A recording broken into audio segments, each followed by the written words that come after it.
Hello, everyone, and welcome to the Talking Stations Midweek Update, Season 1, Episode 1 for the Midweek Update, or Season 1, Episode 2. We haven't quite figured that out yet. But in any case, welcome. Today on the show, we've got a very special guest with us, which I'll introduce in a second. But first, on the panel, I am Artemis Albosa from the network. We've got Silver Suspiria from FedUp. Say hi, Silver. Don't be shy. Hi. Yeah, I can't hear you. Can you hear me? Okay. I got it. And we also have today Ron USMC. Hey guys, fresh off the battlefield. That looked like a really fun fight. We'll be talking about that a little bit later. And our special guest, as I mentioned on the show today, is Steadyo, an FC and director from Pandemic Horde. How you doing, guys? We are doing fantastic. How are you doing today? Yeah, pretty good. Pretty good little fight to see. Good way to start the day for me. As I understand it, you were actually kind enough to come to us from your work, so you weren't able to participate in that fight, right? Yeah, mate, on Smoko at the moment, so yeah, gonna have a prolonged one. The boss is pretty happy about it. Right on. Well, let's jump right into it then. A bit of news before we get into the meat of today's episode. Coming on January 15th, we've got some new stuff coming to EVE. It's pretty nice. You can see the fancy EVE updates page here, and we've got a visual update coming to asteroid depletion, so all those Rorqual miners out there will enjoy being able to see, not just have to use a survey scanner when their rocks are running low. Also got some activity tracker updates, mostly performance things, and a little bit of like hotkeys, as I understand it, navigation improvements, but also something a lot of people are looking forward to, at least theoretically, like hypothetically, if they were run into a situation, a security update where skill extractors are going to be disabled for characters that recently changed, for accounts that recently changed their password or had a password reset through their email. So that'll be a nice bit of extra protection for people. All right. I like that. Moving on a bit, we've got a little bit of conflict between Fraternity and the members of Scalding Pass, other residents of Scalding Pass. Scalding Pass, notably, half of the SOV belongs to Fraternity themselves, and the other half is split up between a few groups. I'm going to be pulling it up here on stream for us. As we can see, most of the western half belongs to Fraternity, and the old Fratri space belongs to Scourge. Then we've got a group up in the northwest, which belongs to a group known as the Cure. They used to be Great Wildlands residents. They've since moved to Scalding Pass. Then we've got a couple of Russian groups, the Right Order, as well as BSOD, Bright Side of Death, down in the southwest. And they had a recent fight over a faction Fortizar, the Galente one, if I recall correctly. Shield Max battling it out with a bit of caps dropped on the side of Fraternity. Total of around 80 to 100 billion ISK lost in that fight. And the faction Fortizar did die. Now, this is notable because there was a bit of a fight brewing in Curse between Bright Side of Death and Fraternity and their allies. Bright Side of Death, longtime residents of Curse, and they lost their staging Fortizar. So after that, things seemed to calm down. There were rumors of a peace talk. But now it looks like hostilities may be brewing again, so keep your eye out on this area. Now, Fraternity, aren't they split between two? Aren't they a little on the east and a little on the west? Because I thought they were like in Wicked Creek as well. Let's take a look at their sub, because they're kind of a bit everywhere. Yeah, that's what I thought. They are in Wicked Creek. They do have sovereignty there. Where was the other area that they are? I cannot remember their third region. Wicked Creek, Scalding Pass. Didn't they have SOVs somewhere else in the third region? I could have sworn. Was it Innsmother? No. Okay. Well, my memory serves me improperly. They just are Wicked Creek and Scalding Pass. And isn't that sort of like nullsec kind of shaking it up, right? Like if you want to try to hold in all these different places, the weaker of the regions are going to fall and you're going to just consolidate into one place. Maybe. We'll see how it turns out, especially in the coming months, because like we've got conflict growing as a result of the winter, right? And things tend to calm down in the summer. So we'll have to see if conflict does break out in Scalding Pass, whether it lasts long enough to actually force Fraternity out and they consolidate in Wicked Creek, or if maybe things heat up again between Fraternity and Legacy Coalition if they're forced out of Wicked Creek and into Scalding Pass. It's an interesting thing to keep an eye on. Good point. Speaking of Legacy Coalition, though, we have a major announcement tonight. You want to take it away there, Silver? Yeah, after much deliberation and thinking about what FedUp will do next, we have decided to test the waters and join Legacy Coalition. We had several ideas on the table, a couple of other offers to feel out. We feel that this is the best match for us culturally and the best place for us to grow from hopefully a mid-sized group to something a little bit bigger and open up some avenues for other content we haven't had a chance to partake in. In particular, we're looking forward to, this is actually way on the other side of space than we've ever flown before. So it'll be a refresh of people to fight, new people to work with. It's a good restart for us. I see you're excited, Ron. Yeah, I mean, I think it's great. Like Silver was talking a couple of weeks ago, and I have a lot of empathy for that, being kind of the small or medium-sized group, and just getting supers dropped on you constantly, and you can't do anything about it. You know you get titans dropped on you. What do you do? And that's kind of where the test, the local spurg comes from, is because sometimes that was like all we could do was just talk trash and local, because we have to dock our thrashers up because there's nicks on us. So I have a lot of sympathy or empathy, and I'm excited for them as well. I think they're at least going to be around people that can help them, can help protect each other, and it'll be fun. It's a nice adventure for them. Yeah, for sure. And everybody that I've dealt with so far at Legacy has been really, really cool and just a pleasure to deal with. Dran in particular, very honest guy, very helpful. It's been a very nice process. In slightly related news, the Talking in Stations Midweek Update is looking for a non-Legacy co-host. If you're interested, feel free to contact me on Discord. Got to avoid those biases. I know, yeah. All right, well, let's jump into it. Fortunately, today's cast on the show is split 50-50 between Legacy and non-Legacy. So we've got Ron and Silver on the Dino side, and we've got myself and Steadyo on the non-Legacy side. And there was a big fight between Test and a few members of Legacy, and Horde, Pandemic Legion, and NC Dot. It finished, in fact, Ron was kind enough to leave Warp Off Grid mid-fight to make it to this show today. So, Ron, you were there, you were boots on the ground. Walk us through it. What's happening? Yeah, I mean, to really, put it simply, it was a small fight, we thought. It escalated quickly like a gasoline fire. And the Pan Fam hammer just came down. And it was Titans and Supers, and it was madness. And we were dropping dreads, and dreads were dying, and eagles and apocalypses, and it was an amazing, and it was still going on, as of like 20 minutes ago. It might be over now. But you know this is exactly the kind of thing that we're looking for, right? It is the supers, is the Titans, because like I've always said, you know if you can't drop supers and Titans on test, like who else is there? Like we're the people to drop on.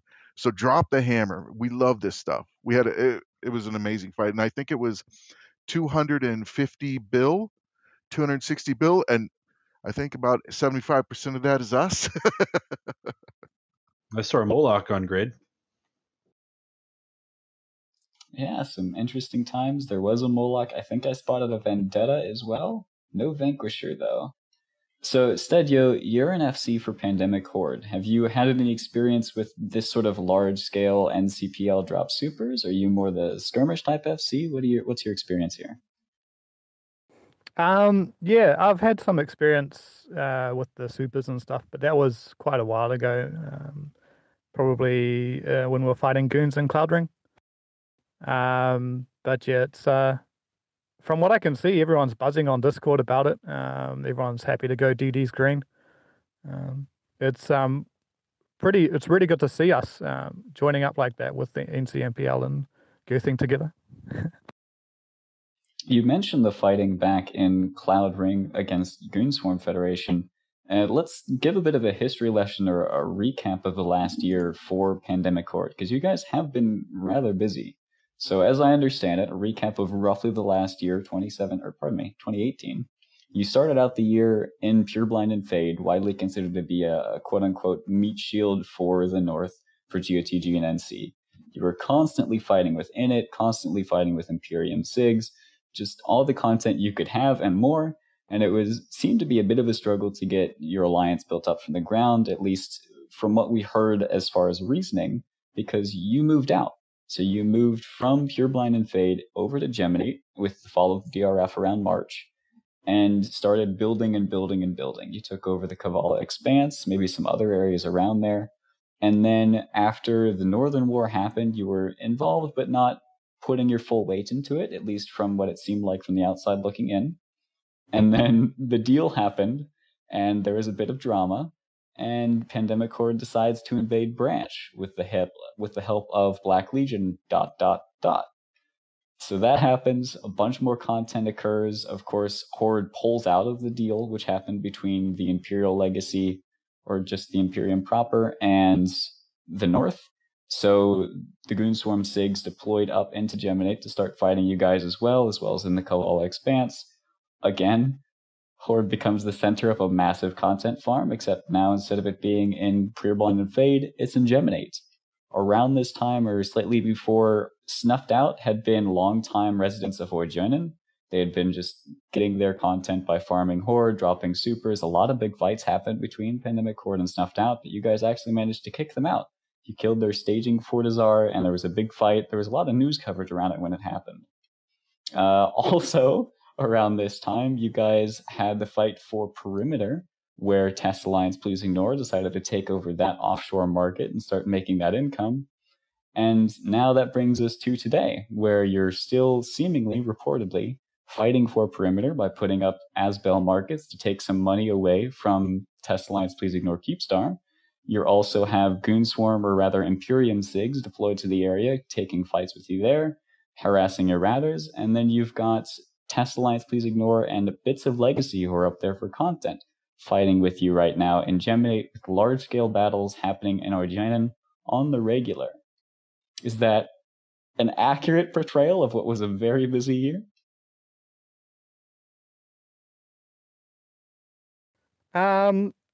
Accurate. Okay, I've got some corrections for you. Fantastic. Let's get into it. All right. So first off, Horde leaving Fade and Pureblind was that we were under no pressure at that time. Goon 6 had pulled back. We'd fought them off in conjunction with GOTG, and we were just offered basically a free region by XIX. They were consolidating at the time. And they said, hey, do you want Geminate? We had a look at Geminate, great space, a lot bigger than Fade. Fade's the smallest region in EVE, I think, the smallest null-set region. So it's, the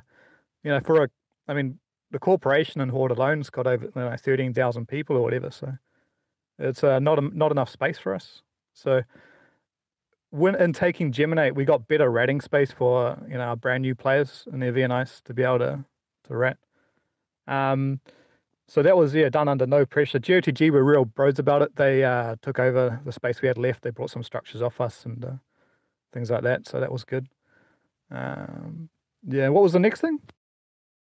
So next thing was the deal, quote unquote, with the drama between Goblins and Sword Dragon. Then Pandemic Horde invades Branch. Okay, yeah. So that was another thing you said, that we didn't really commit to GOTG. We committed. We had basically all our PvPers were in a new sig called Partisans, and if anyone, we had like a partisan standing fleet there over in their space, defending it over in Pureblind. We had fleets going out from Horde for straight ops, so all the way from Geminate would roam, would run our straight op fleets. So we had we were committed, mate. Like that's fucking bullshit if someone's saying otherwise. I like Right it. on. I you know, I always thought that was such a strong decision. It was correct. I mean, correct, but like those kind of decisions you just can't come to lightly. When you make these kind of really large moves, what was, I guess, the feeling amongst like the line members and like maybe, the junior FCs or something? What did they immediately get behind that decision, or was there like trepidation, or, just from your point of view, what do you think? Which decision, mate? Which decision are you talking about? Are you talking Oh, about the branch just one? yeah. I can tell you exactly how the branch one happened if you want. Love That it, would be man. Love it. fantastic. All right. So basically, we first so Sort had reached out. I think Sort hadn't told Goblins that this was going to happen, right? I think he had said some stuff that it could be on the table type of thing, but we were completely blindsided by this deal happening. Um, and it's a bit of a joke really that someone else reckons that they can do deals for us. When people say we pulled out of the deal, we never fucking had a deal in the first place. It was never our deal. So like with with that we got on comms, Horde leadership. We got on comms and we're sort of like, okay, so they've just done this deal so goons don't get to branch, right? Wouldn't it be funny if we like just invaded a branch and we did the cloaky camping instead? And then it sort of rolled up from there. And it got more and more serious. BL came along as well, so it was like a joint Horde and BL thing. With that whole campaign, the summary really is they couldn't beat us in USTZ, and we couldn't beat them in AUTZ. I think you guys from Test know how strong they are in AUTZ. I think you guys had a go invading them not so long ago as well. So, yeah. So, looking at sort of the ending of this invasion of Branch, did it end because content dried up, because sort of the relationship was mended, because you guys suddenly had work to do because you were being invaded from the south and Geminate? What was like, how did it end with the invasion in Branch? I think like it's probably my fault. Our AUTZ wasn't really making a whole lot of progress against their AUTZ, and Goblins and Sort came to an agreement, and we went back home to Geminate. There was a long while where we weren't doing anything in Geminate, where we weren't really too worried about the goon sigs and and all the deployments and that. So we were almost like we're just mainly focusing on branch and stuff, but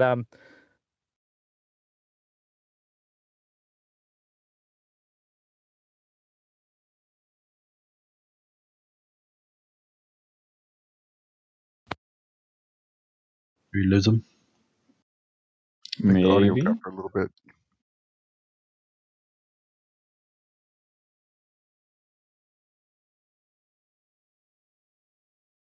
Okay. sorry, what? Yeah, that's it. Oh, there So we you're weren't back. making progress against AUTZ. I have times.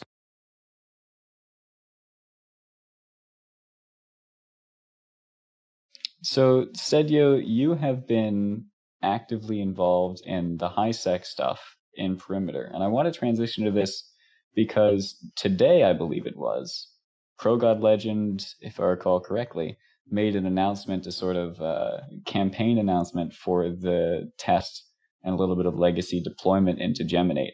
And he specifically said, like, we're going all in on this until Horde stops with Perimeter or Horde, like, goes away. So it seems like Perimeter seems to be very much the spark that lit the fire under Test to push towards Geminate and start fighting you guys hardcore. Can you talk a bit about what's been going on in Perimeter? Yeah, so Perimeter's, they've gone and anchored their faction forts and Keepstar in it and made their new Triple T club or whatever it is. And yeah, we've been having some. I've just been treating it like a bit of fun, like just a chance to build up the TZ in that, an ATZ. I probably shouldn't have fought so much. Probably shouldn't have given them so much content, but it was fun. We were just, we anchor an Asbel every now and then, undercut Tappy's tax, and then all the plex goes to the Asbel, and then they'll kill it, and then we'll drop another one, and it's basically the cycle at the moment. I think they've completely lost control of the market, of the plex market at least. There's multiple hostile markets up in Perimeter at the moment. So Yeah, and from our kind of point of view, it's like it's kind of fun. It's like something different. We're learning about war decks and suspect timers and these things that we have no idea. So like one time we were sitting on a gate and a Leshak just is getting murdered and we can't do anything about it. So it's interesting because the Asbels are dropping and then we kill them and then they come back and then there's new ones and we have a sig now around it and so it's kind of interesting, it's kind of fun, and a lot of our FCs are getting to take fleets up to high sec, which they've never done before. So for us it's fun, and it's been pretty interesting. We just killed a market today, or not killed it, but just turned it off. So it's been a really kind of fun diversion, I guess, would be a good way. yeah, it's also like good clean brawls as well. There's no bombers or bubbles or caps and shit, so you can do your subcap versus subcap brawls. If you want, I can do a little bit of history of Horde and Highsec. Yeah, man, of course. So we started in Highsec, I think it was like 2 years ago. Initially we had there was like two main plex traders or whatever. In Highsec there was the Planet 5 Citadel, and then there was I Choose You. So I think Planet 5 had the majority of the market share. Goblins reached out to the dude, like, hey, we can basically, we had the idea we could, be the muscle for his Citadel, like, and so he gave us a list of hostile Citadels to bash. We went knocked them all over, and then he didn't give us our cut, so we turned on him. We got into cahoots with I Choose You, and then and then he got real mad about it, and I think he ended up rage quitting or getting banned because yeah, he was exploiting quite a bit as well. And so we, so he ended up they ended up mounting like a little defense. They got this like little sig together called Citadel Defenders, led by the mighty Swolord. He organized their Citadel defense before they had more serious guys come along, who was actually my ult. So I was FCing against myself and bashes and stuff sometimes, which is pretty funny. And then we ended up like sort of skirmishing for months and months, really. They'll do what we're doing to Tappy right now, is putting up the Asbels and having to bash them. And then, yeah, and then after a while, they gave up. We got a little bit of monopoly, but it was years of skirmishing. Like, it wasn't, it's not easy to control the high sec market. Yeah, well, so first, I wanted to ask you a hard-hitting question. Do you guys still have a relationship with ICY, I Choose You? Yeah. Okay. We still talk to him. Yeah.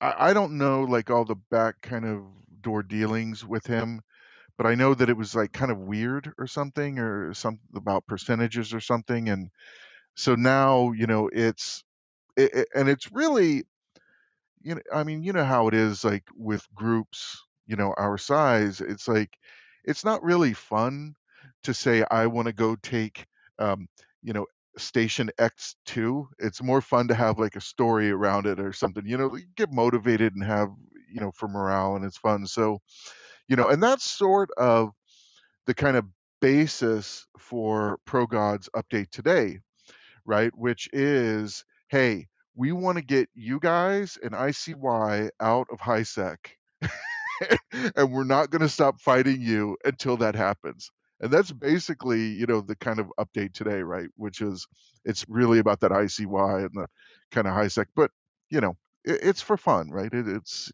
something to do. Yeah, for sure. Yeah. I mean, yeah, if you like the narrative, then go for it, mate. This whole thing has been interesting to me because it's sort of like for me, a new way of like war of attrition, right? With how the mechanics work. About you put the Astra up, that's 24, Asbel up is 24 hours, and then you got a war deck that's another 24 hours. So you got like a full 24 hours or 48 hours even, right, before you can be shut down again. So it's sort of like this cycle, and like figuring out strategies on how to counter it a little bit. Does it feel like that to you guys? Does it feel like whoever's going to give up this cycle first may win the market, or what? Mate, you have no idea the amount of time we spent doing like theory crafting, fucking like all sorts of. Oh, mate, like there's a lot to learn about high set mechanics and how they work and how the best way to do it, how to really like appropriate your membership's time and like what's worth it, what's not worth it, and how to and there's all sorts. It's good. It's good to see. Like from our perspective, we're just seeing Test learn what we've learned, like a year ago or whatever, year and a half ago. So we're watching them go through the same shit we had to go through. So from it, it's good. It's good. That's really interesting. Like, do you guys feel like fleets might diminish? Like, if you're just playing this endless game of whack-a-mole, do the fleet turnouts go down eventually? Because like I don't know, like every day is a timer almost. That's a factor for sure. If you're not getting content with your fleet, if they're just bashes, your membership is just not going to turn up as much if they're But if they're getting fun every time, if you can make the fleet entertaining, then that's and then people like it. People like. I mean, it's just like with anything, right? Like, there's going to be less people to coming to like a shield timer with nothing on the line and no defense, rather than a kill timer with a hostile fleet defending it. People like more people will join up. So you're right. It is a war of attrition. Sometimes you're right. Is Horde using Perimeter as a source of content for your members as well? I noticed for some of the timers, certainly not all of them, you have been contesting with NATO fleets, with Tempest, if I recall correctly, some other doctrines as well. Is this a content generator for Horde, or is it just a thing where you're really messing with Test and having fun while doing it when the opportunity presents itself? Yeah, so the number one priority there is to fuck with Test, right? They're fucking with us, we'll fuck with them back. The content thing is secondary. I got a little bit overzealous with my content thing. Might have fed a Tempest fleet on Christmas as a good little Christmas present for Goblins to old mate PGL. But we're doing Munins and stuff as well. We're doing Ishtars, we're doing the Tornadoes as well. But yeah, at the moment it's definitely more to do with the statistics. Oh, I think we lost you for a minute there. I think it's interesting to see how much this fight over Perimeter is affecting the nullsec landscape, because we literally have Test, as a result of this conflict, as a result of the continued pressure that Pandemic Horde is putting on their Perimeter market, deploying into Geminate. Now, of course, there is a benefit that they get content, right? The members are entertained, they're having fights, so on and so forth, gaining experience for their membership, their FCs. But it is just having a massive impact when the majority of people said when Test took over, yeah, Test is going to take it. It's not really going to affect Horde. It's going to be a nice bit of extra cast for Test, but that's going to be about it. that is certainly not the case. I'd like to talk a little bit about the conflict we're seeing happening in Geminate. What does it look like? Is Test going for Sov? Is Test just going for structures? Is it just skirmish fights? What does the conflict look like? I mean, yeah, at the moment, like, haven't they just announced their deployment and then announced that the deployment hasn't really started yet? Like, it's a little bit of a false start or whatever, and now they're going to do it again or something. I don't know. Ron, you could probably speak on that.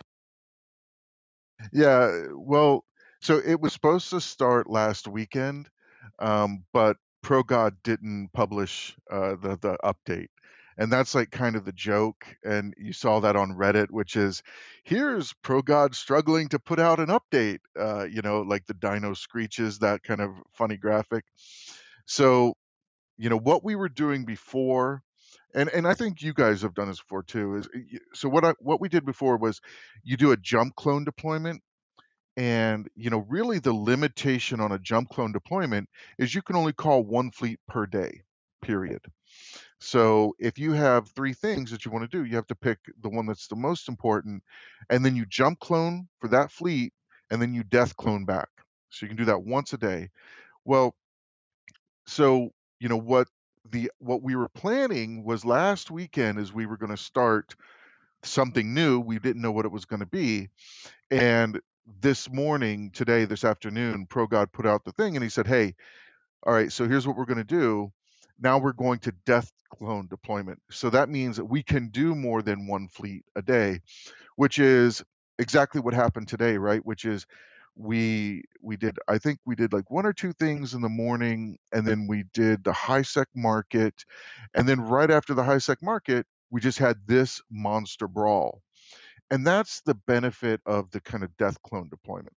But I can tell you that 1, not an invasion, not at all. 2, it's, the kind of fight that we had tonight is right on. Let's do it. Well, it Ron, always but starts out as not an invasion, right? Yeah, exactly. Everyone always says that. Guys, it's not an invasion until it starts going well for you, and then it might become an invasion, right? Yeah, he obviously just heard me talking about Branch, right? Like, yeah, it wasn't an invasion. Wasn't it? We were just there for fun. Content, good fights.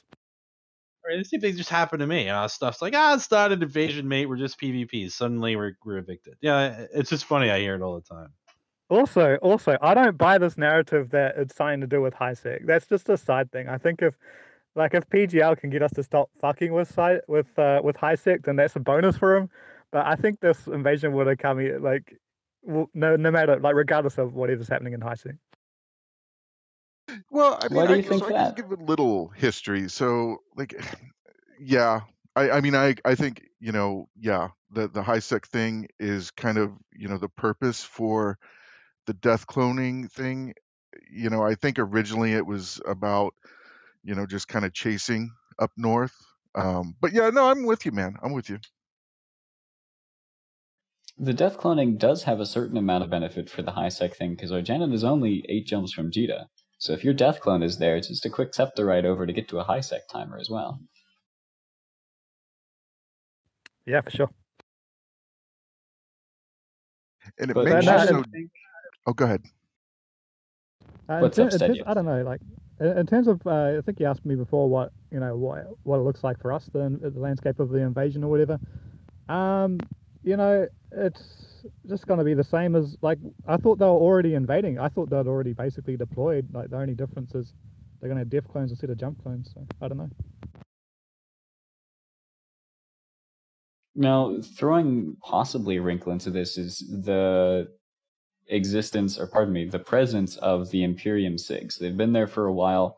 What sort of impact have they been having in the past? Do you think this is going to make it more difficult in combination with Test's new and possibly reinforced presence in the area? So yeah, you got I think, yeah, you got some goon SIGs, and then you got TNT, I think, going for the bottom of Kalevala. I don't know why. Probably because it's like the furthest away they can get from us. I don't know. Like, trying to. Obviously, they're not looking for fights. So. But yeah, the other goon SIGs, I don't know. They haven't. They've been there. They've told us how many dreads they've got and shit, and they flash them every now and then, and spike local, and I don't know, they do their thing. Like, I'm not seeing any like, any huge efforts from them at the moment. They might be in some sort of like, little holiday period. I don't know. Interesting. Ron, from the test side of things, are you actively coordinate, or would you say if you were actively coordinating with the Goonswarm SIGs, or is this purely just whatever? I kind of joke about it, but really, I think the way I think about it personally is if you took the map and you drew a line right down the middle like the equator, and we had location-based standings, they're a third party, like you hear on fleets like don't shoot goons or whatever, but it's really down south or anywhere else, we always fight each other. But up north, eh, third party goes in that's unmanageable, et cetera, blah, blah, blah. But basically, I think, for this particular thing, we're aligned in our goals. All right. The question Well, for that is, Steadyo, real quick, if I can. When you're in a group, you have a lot of new bros, obviously, in Pandemic Horde, right? Who are trying to VNI rat, who are trying to come up, make enough IS to buy the next ship or move up the level. When your group is under so much pressure, right? In my experience, a new bro heads out in a VNI, he's told, do this ratting. He gets killed one time and morale dips. And then maybe he's got the fortitude to get back out there again and gets killed again by a cloaky camper. How do you keep the morale up? How do you keep people positive, keep getting them out there, and not be demoralized by heavy cloaky camping and constant incursions into ratting space? I mean, you can look at it that way, mate, but there's also the flip side to that is we're getting just straight up content constantly, right? And the beans love it. The beans are a murderous bunch, a beautiful murderous bunch, and they love it. With the bean that's getting killed over and over again. He goes and asks what he could do different, and he learns not to be ratting while there's neutrals and local.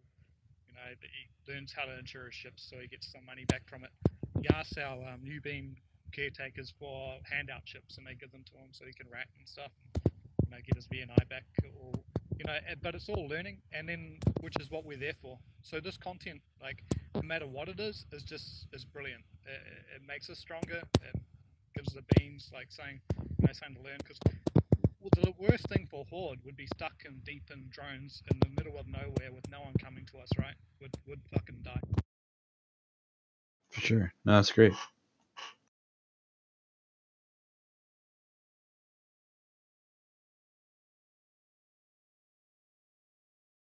Okay, any final thoughts, questions we have? I am certainly looking forward to seeing more of these battles between the NCPL Superfleet sort of backing up Horde, because the Superfleet there is unchallenged. There is not another super. Well, is Skill U close enough? Maybe Skill U is close enough to bring the supers in if they had an itch to. But as I understand it, a massive portion of the Legacy or Test Superfleet is not in the area. So you have an uncontested Superfleet from NCPL supporting Horde, but then you have reportedly hundreds of dreads that were deployed up, and other Capitals carriers as well, with Test Alliance Please Ignore. So it'll be interesting to see the way that those two groups interact with each other. If tonight's battle was any litmus test, it's going to be very bloody at the very least. Yeah, for sure. It's good to be working with your bros in CMPL. We haven't really worked too closely with PL, historically. We've been actually, it's funny enough, tighter with NC in terms of strategic wars and stuff. Speaking about the defensive cloud ring and all that stuff. So, it's good to get all three of us together and and getting. You have to unite against the Southern barbarians at the gate. So, yeah. Yeah. All right. Well, do we have any shout outs? Let's go down the list. Ron? A shout out to Pandemic Horde, man. Thanks so much for coming. We've been trying to get someone on, to just kind of talk about what's going on and stuff. So thanks for coming out, and all the Horde in chat, man. Thanks, guys. Appreciate it. Yeah, thanks for having me on. It's good to be here. Horde doesn't really get our viewpoint across a lot. It's like we just disregard the media, like in terms of leadership anyway. We don't really get on these shows, so it's good to clear some things up and show our point of view on some stuff. You're almost as bad as the wormholers, man. Like, just apart from a bit of Reddit propaganda, your voice is non-existent. Yeah, I mean, we could change that. We can come on. I mean, this is the main reason I'm here, right? Is because this is not part of INN anymore. So. Ah, right on. That is a good point. So for anybody who is listening via the RSS feed for the podcast, if you do on occasion tune into the stream, we are now both the midweek show and the Sunday show are on the Talking in Stations Twitch channel. Worth noting that was recently affiliated, so now you can do bits and subscriptions and whatever that entails if you are so inclined. But Silver, you have a shout out for us? Yeah, I guess I'll shout out to my new friends over at Legacy Co. We're happy to be part of it. We're anxious to get down there and be contributing members to that cause. And thank you for the opportunity. We're really looking forward to it. All of our members are very excited. Fantastic. And my shout out goes to my alliance, the network, as well as my corporation capitalist army. We are recruiting, and our alliance is going on our first ever campaign. We're taking a field trip to Providence, which is going to be fun. So if you'd like to join us, we are recruiting. Shout out to those guys, especially Alec, our CEO, and kind of in charge of the alliance. So that'll do it for this week's episode of the Talking Stations Midweek Update. We had a bit of news. We had a fantastic chat with Steadyo. Thanks again for coming on, about the fights ongoing in Geminate and in Perimeter. We also had a huge announcement from Silver about FedUp joining Legacy Coalition. Congratulations to you guys. We'll see everybody, all the viewers and the listeners again on Sunday.